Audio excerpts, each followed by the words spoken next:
Bismillahirrahmanirrahim. Assalamualaikum warahmatullahi ta'ala wabarakatuh. Okay, Alhamdulillah. Saya dapat feedback ramai orang yang dia kata dia nak berubah, tapi dia tak mampu, ataupun dia tak boleh nak buat, dia tak boleh nak istiqamah. Okay.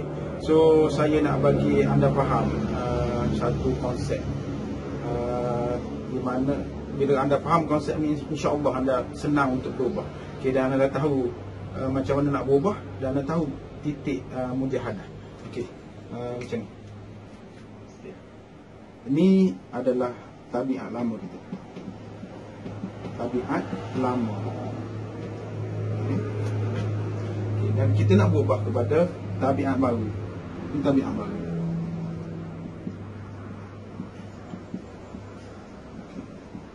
Contoh macam contoh tabiat lama kita.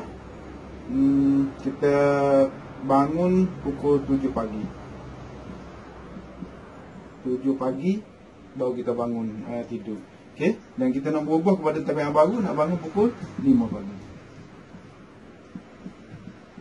Okey.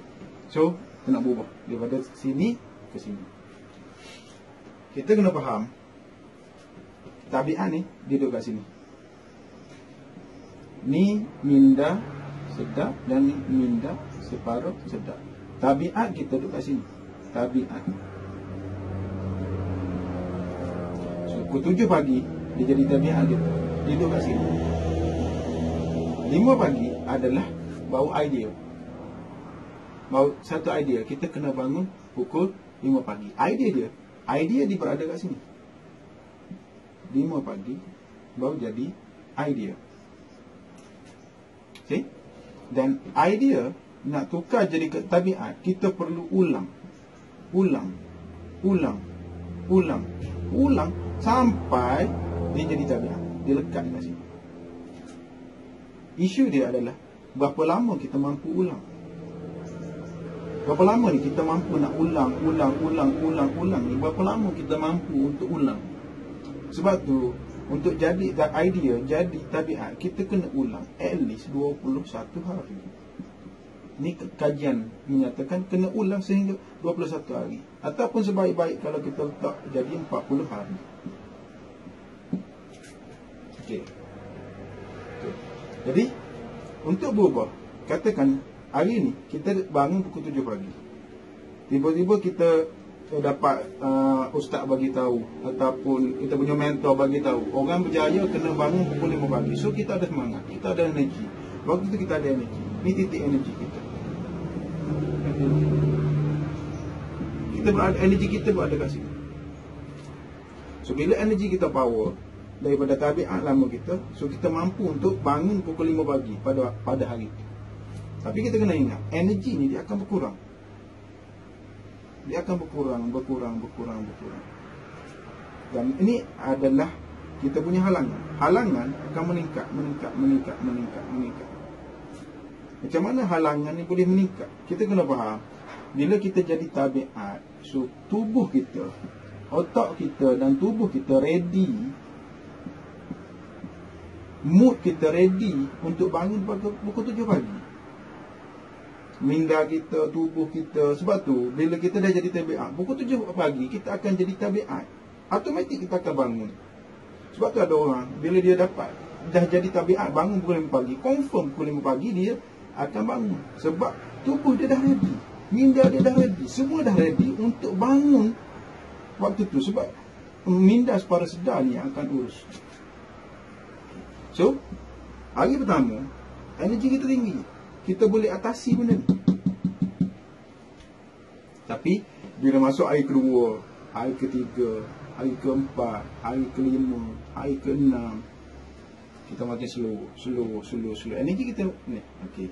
Dan anda akan jumpa satu titik. Ni titik penentu.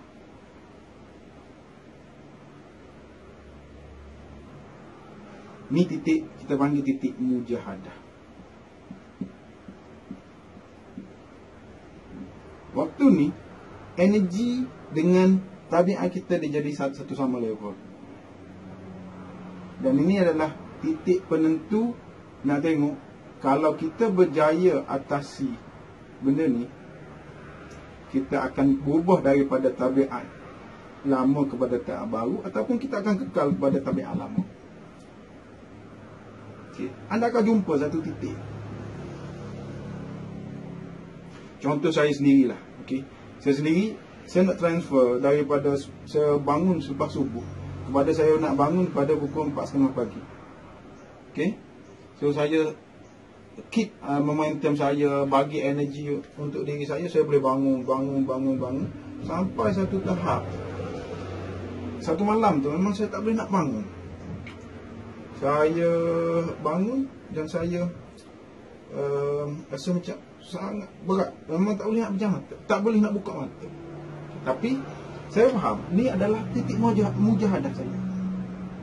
Dan saya paksa diri, saya pegang kat dinding, saya bangun, saya pergi bilik air, saya mandi. Lepas mandi, cerah biji mata. Dan lepas tu, dia akan jadi mudah. Kita punya halangan dia jadi mudah. Dan dah jadi tabiat baru. Alhamdulillah, setakat ni memang saya akan bangun dalam pukul 4.30, pukul 5. Okey? Okey. Tapi ni, kalau kat sini anda tewas, kalau kat sini anda tewas, dia akan balik kepada tabiat lama. Sebab tu kadang-kadang kita buat satu sampai tahap kita tewas, kita akan balik pada yang lama, kita dah nak berubah balik, kita dah tak mampu. Kita akan kekal dengan tabiat lama. So anda kena faham, kita ada tabiat lama, kita ada tabiat baru. Tabiat lama ni dia berada dalam minda supaya sedar kita. Kita nak ganti kat minda supaya sedar kita ni tabiat baru. So ni adalah proses dia. Dan kita kena faham, energi kita kena ada. Kita ada satu titik, nama dia titik mujahadah. Dan macam mana kita nak maintain energi, kadang-kadang kita tak ingat. So sebab tu saya sendiri saya sediakan satu checklist. Okay, ni checklist saya. Contoh, sekarang ni saya nak istiqamah 3 benda. So alhamdulillah, daripada hari pertama sampai 7 hari ni saya berjaya. Dan alhamdulillah sampai saya akan proceed sampai 40 hari. Dan biasanya selepas pada 40 hari ni dia akan jadi tabiat baru saya, dan dia dengan sebati dengan kita. Okay, so saya harap video ni dapat bantu anda untuk berubah. Memang untuk berjaya kita kena berubah. Wallahu a'lam. Assalamualaikum warahmatullahi taala wabarakatuh.